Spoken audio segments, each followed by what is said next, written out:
Toran pitada Peygamber Kudaysan yine aydıptır kıyamet günü bir adam getirecek diye. Cehenneme okuyacaklar diye. Eçegeti tallanıp gelip yer. Şeyle bir aynı bila nispet eşen degirmenin taşından ayranışı alak. O da aylanıp gelip yer diye eçegelerin taşından.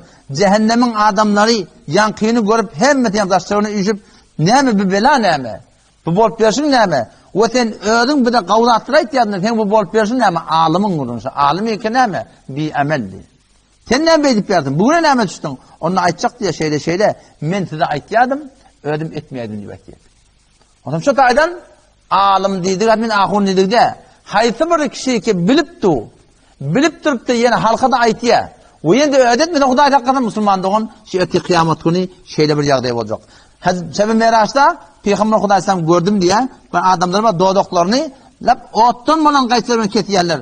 Cebrail Hudaysam'ı soradım ya. Cebrail bilir kim onun ışla sen ümmetin vağd netikat aytiyarlar diye. Feneme ölleri nemet diye. Öğret ilmini amal edemek.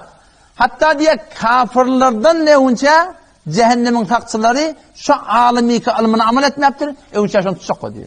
O mayçakka diye baba şeyle bir kafir de bir de Müslüman ahi. Ola ne mi? Ferişte cevap verecek diye ayetiyan doğru. Bilmeyenle bilmeyenle denge diyor. Kafir ki bilmeyenmiştik.